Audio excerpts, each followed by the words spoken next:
Don't forget to click that subscribe and bell icon to receive a notification each time I upload a new video.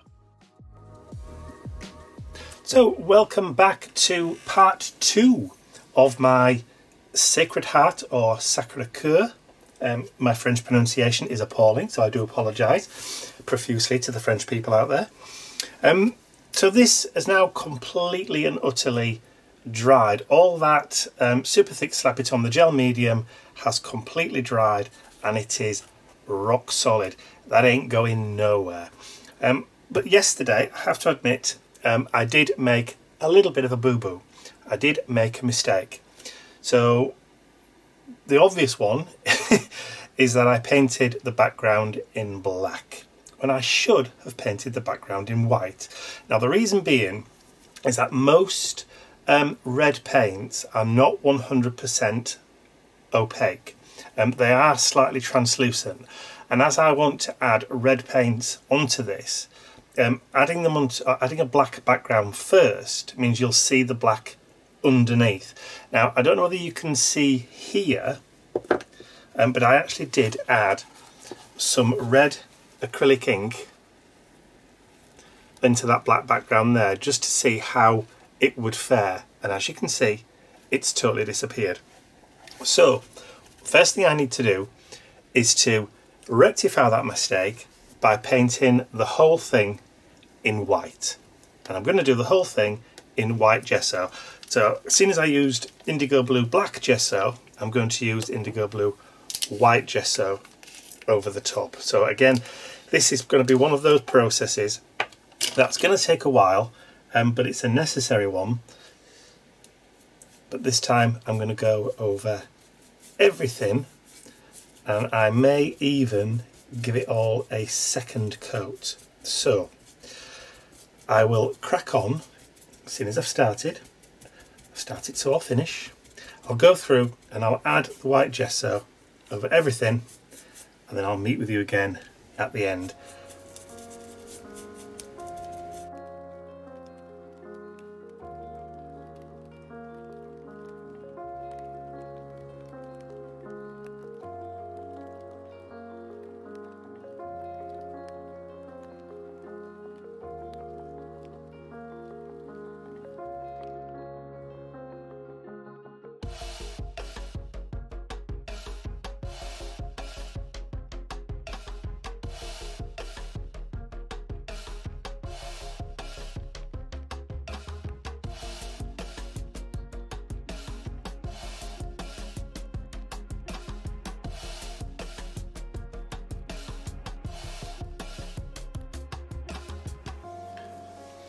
Okay, so that is pretty much the first coat of gesso applied all over.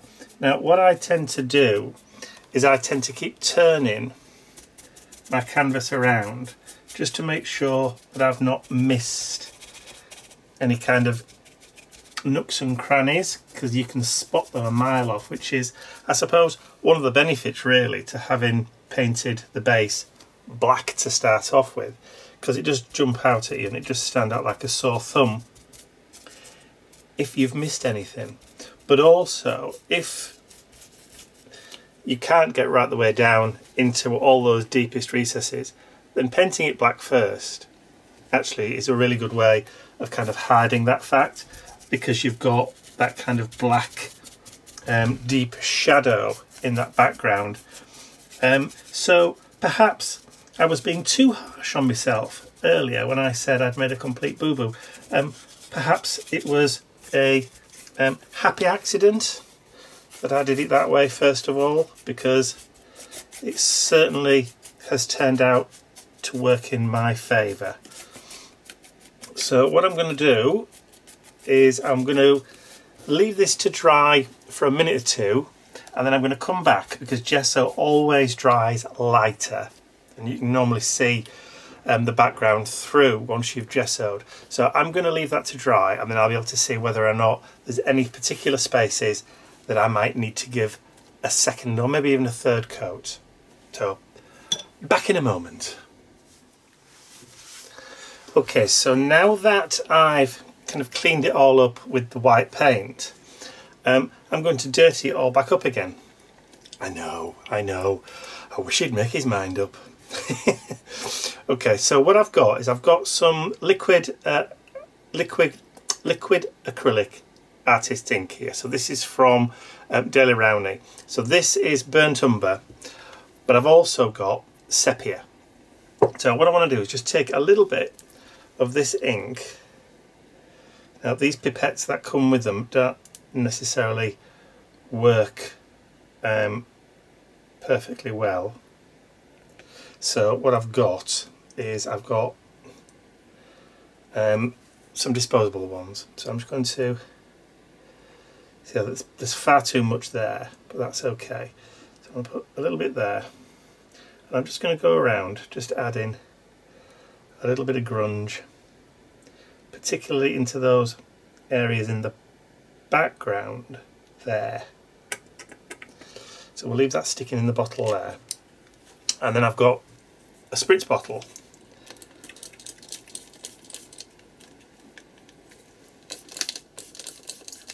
It's supposed to be a spritz bottle. Tim Holtz again. Rubbish. Don't last 5 minutes. Okay, so this is a cheap one. Actually, this is another Ranger one. Never mind.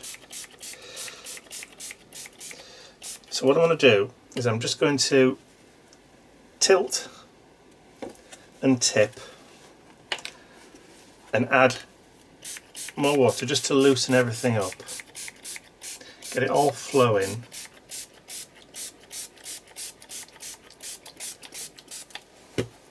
There we go, get it all running into the background. All backwards and forwards. Get it all messy. And what that'll do is it'll persuade the ink to run into the crevices,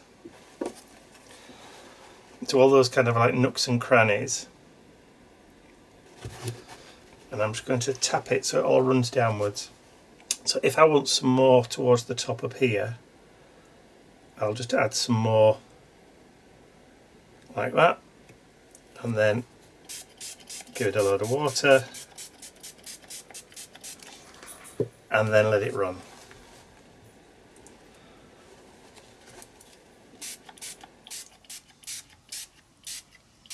And you can see how it's picking up the detail on the stenciling as well, although most of it was covered.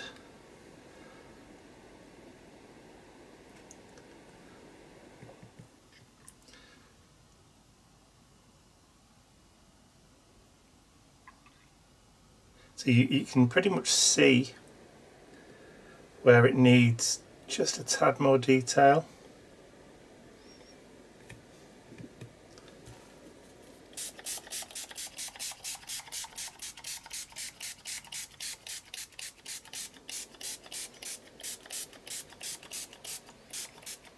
There we go.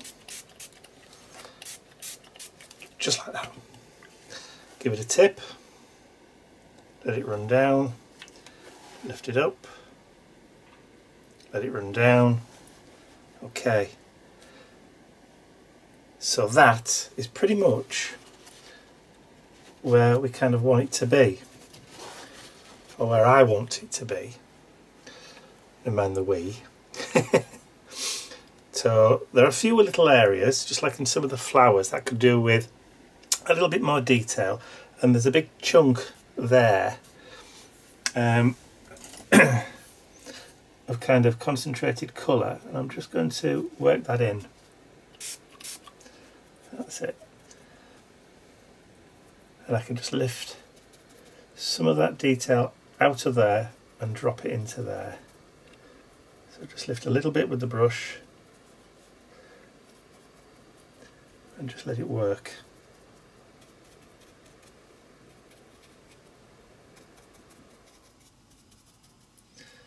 So where you can see there's a little bit too much, just pick it up.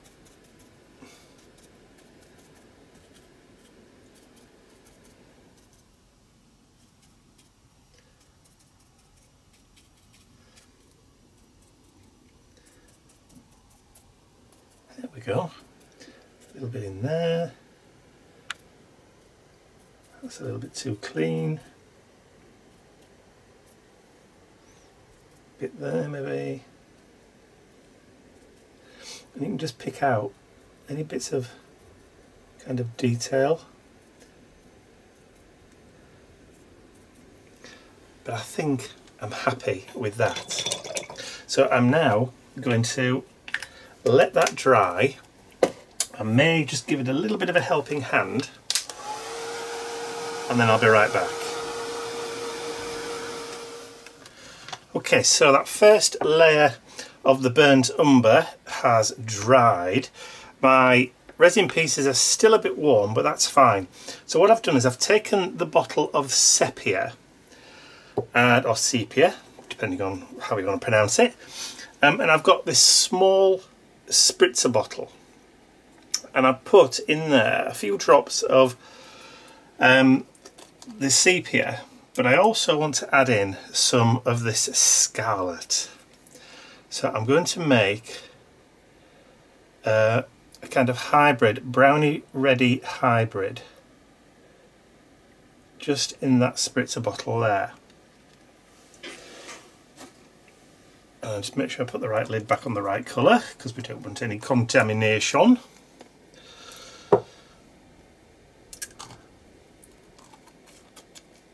And then I'm going to take some of that water from my other bottle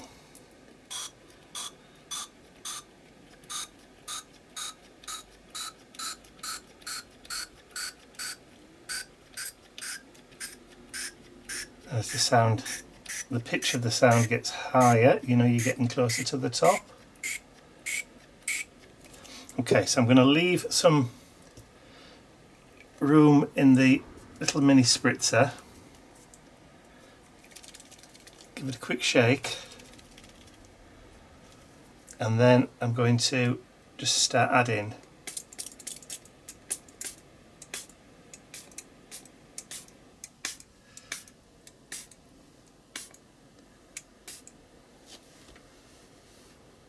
so you've got more of a warm brown now. Okay, so that's more evenly spread. Now what I'm going to do is just loosen it up.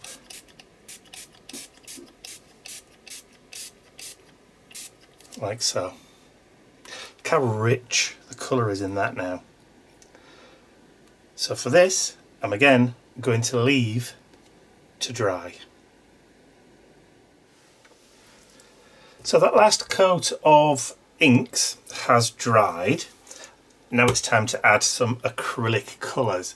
So I'm just going to grab a small brush, and I've got some cherry red, which is a deep dark red, which I want to use for the heart. So I'll just give it a quick shake up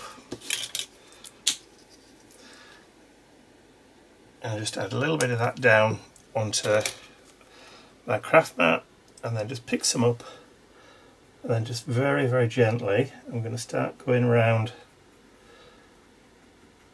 and painting the heart.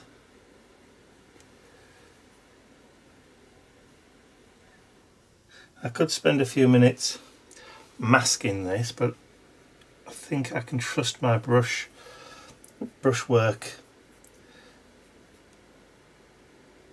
and my control pretty much.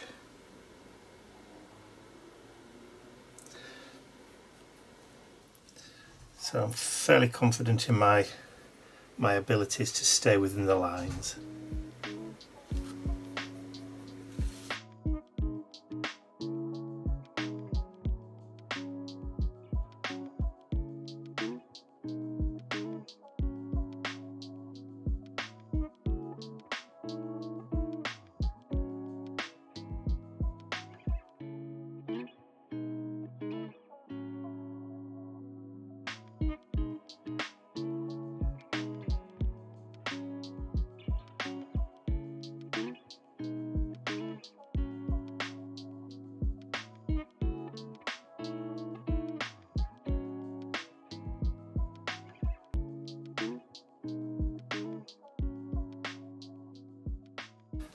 Okay, so that's the first coat of that cherry red, which I'm happy with. I like the variation, the fact that you can see the brush strokes.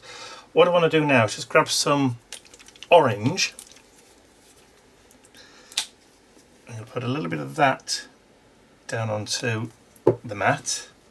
Then I'm going to pick up a little bit of the orange with the red, and then I'm going to make a start on painting the flames.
Okay, so that's that bit. So I'm just going to dry off the flames.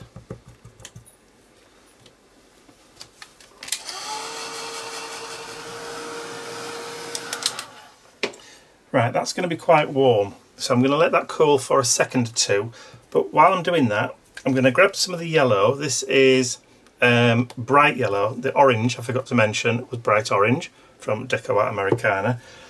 But I've also got my white gesso. Now, this yellow probably will be translucent. So what I want to do is just bolster it a little bit by adding a little bit of the white gesso, which will make it a little bit more opaque.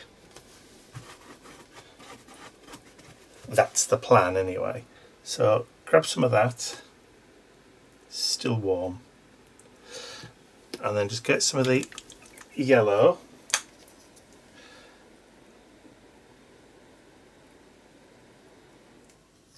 And then just give it a swizzle.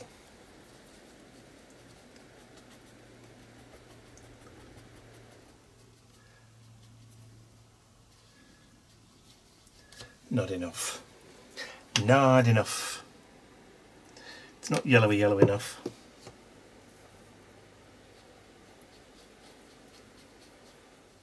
Right, we're getting there now. That's more like it. Now, because I've added the gesso, that is going to make it a little bit more opaque. So,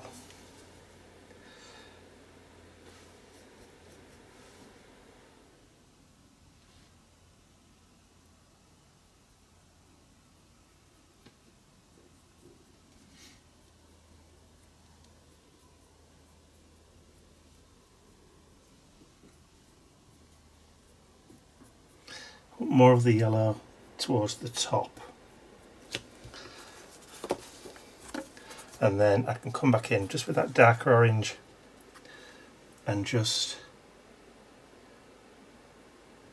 diffuse it a little bit. A bit more of the red.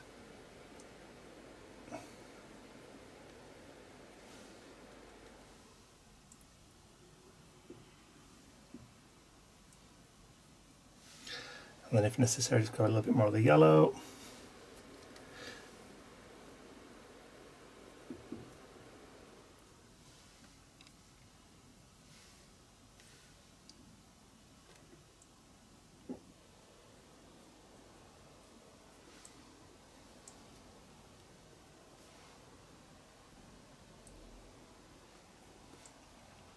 And it does dull down a little bit when it dries.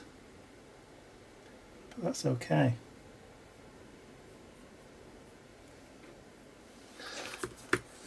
And then I'm just going to tip it upside down. Just grab some more of the orange.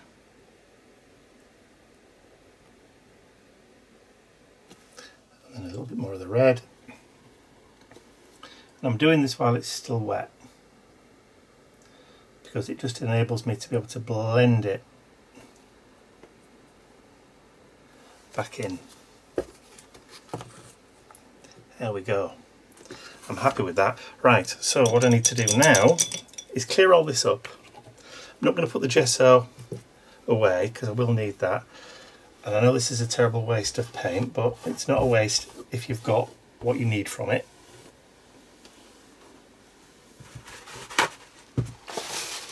Because I didn't know how much I was going to need. There we go. Okay, so again, just get it dried off.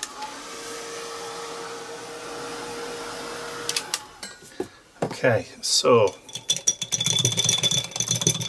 I need that paintbrush again. Get the right paintbrush this time, Mike. Right, give it a quick clean.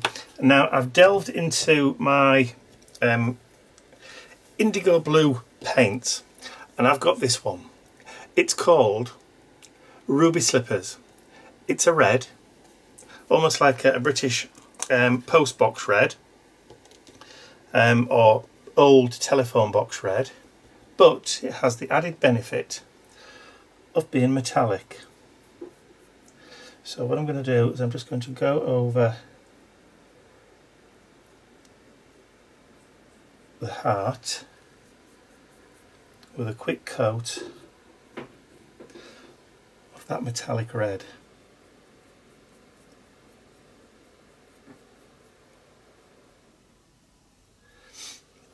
So the cherry red undercoat was just perfect for it.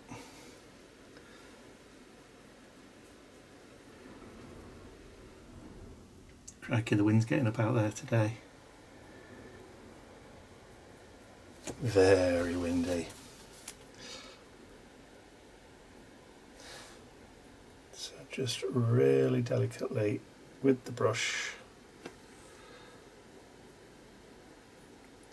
And it may need a couple of coats just to get the full effect that I want.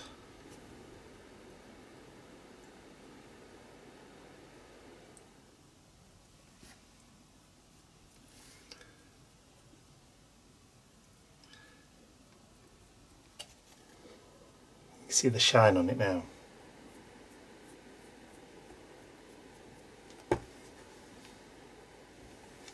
mean, it's not a massive like overly pigmented or overly micaed red paint, but it does give a really nice kind of sheen. So that's coat number one.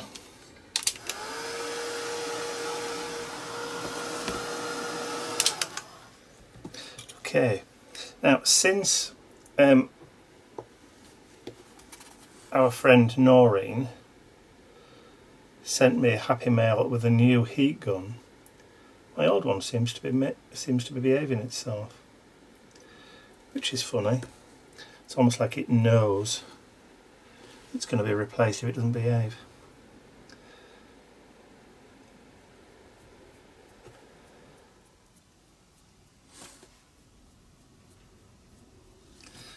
There we go.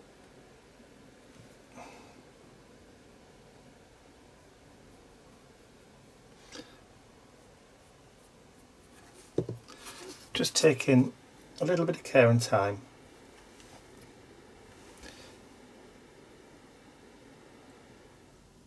And I'm using a small brush because I've got much more control than if I'd used a great big cumbersome massive brush.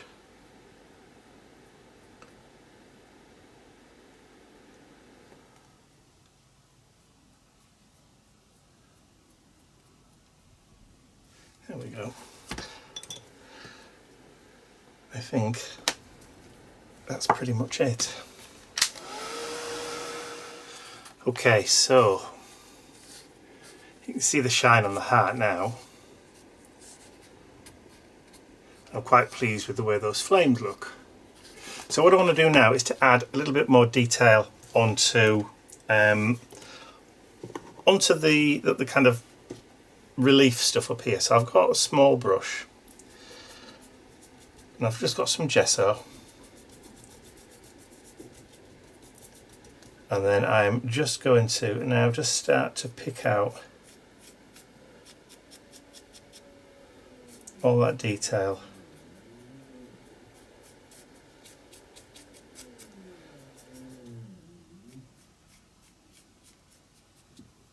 So almost give it a kind of frosted look. And I've got a small brush because I want to try and get in that detail underneath.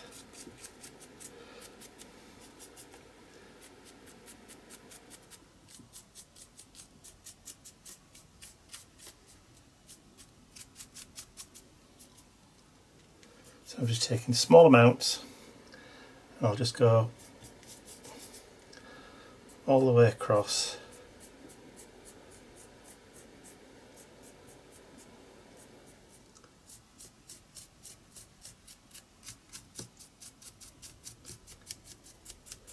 Just to start to lighten up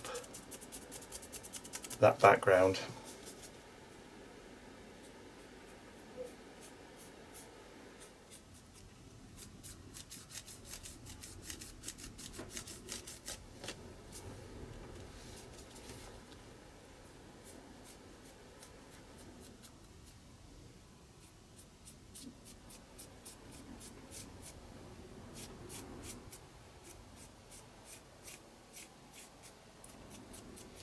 All the darkness will stay within the recesses on the canvas, and I think it just gives it a real kind of antique kind of plaster look.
So I just realised that that the camera stopped recording just after I was putting the first kind of like dry brush in on the flames, just to kind of finish that off. And I'm not going to add a huge amount, just enough for it to catch.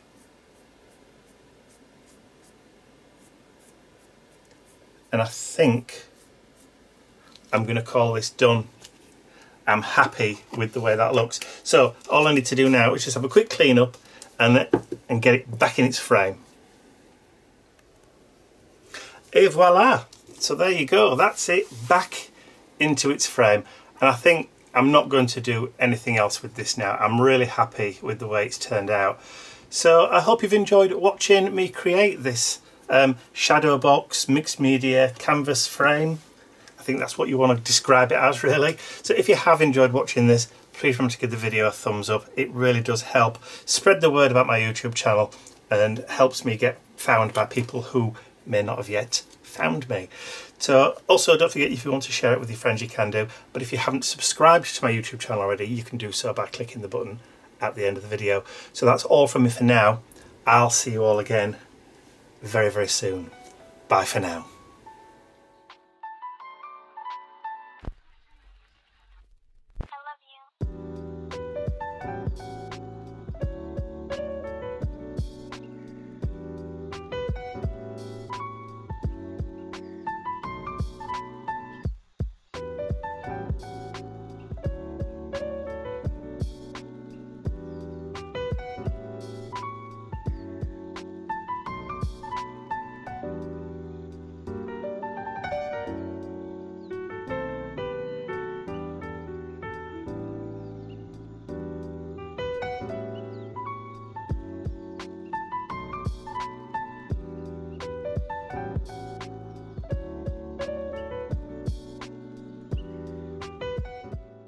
I'd like to say a huge thank you to all of my angels, because without you, these videos would not be possible. And don't forget, you can access your exclusive angel-only content over on my website. There's a link in the description area below. Thank you.